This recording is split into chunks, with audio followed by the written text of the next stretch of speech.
উচ্ছেপরণ বুটিকের পক্ষ থেকে আমি তন্দ্রা তোমাদের সাথে আজকে আরেকটা নতুন কালেকশন নিয়ে কটন খাদির মধ্যে জামদানি কাজের কাপড়ে দিয়ে তৈরি একটা নতুন কুর্তি পুজোর জন্য সপ্তমী অষ্টমী নবমী সকালের জন্য কিন্তু পারফেক্ট কালেকশন।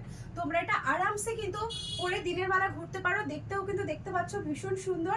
ব্যাক সাইডটাও দেখে নাও, এটা পুরোটা যাচ্ছে জামদানি ওয়ার্কের মধ্যে। ফ্রন্টে এখানে দেখো কুচি দেওয়া, আর এখানে যাচ্ছে সিকোয়েন্সের কাজ দাও। আমি তোমাদের ক্লোজ থেকে একবার এটাকে দেখিয়ে দিচ্ছি সামনের কাজটা, তোমরা দেখে নাও। হ্যাঁ অবশ্যই কিন্তু এটার কোনো সেকেন্ড কালার অপশন পাবে না, একটাই কালার অপশন। তার সাইজ হবে 40, 42, 44, 46। দেখো এখানে কালেকশনটা দেখো, ফ্রেঞ্চ নট আর যাচ্ছে তোমার কাশ্মীরি স্টিচের উপরে কাজ। এখানে যাচ্ছে কুচি কুচি দেওয়া সিকোয়েন্সের কাজ, পাইপিং বসানো, একটা দুর্ধর্ষ কালেকশন। আশা করি তোমাদের সবার খুব ভালো লাগবে। আর ভালো লাগলে কি করবে, উপরে দেওয়া নাম্বারটাতে তোমাদের সাইজ মেনশন করে বুকিং করবে, আর বুকিং এর পরে কনফার্মেশন পাওয়ার পরে কিন্তু পেমেন্ট করবে। এটা কেমন লাগলো অবশ্যই কমেন্ট করে জানাবে। আর ততক্ষণের জন্য টাটা, দেখা হবে আরেকটা নতুন কালেকশন নিয়ে। টাটা।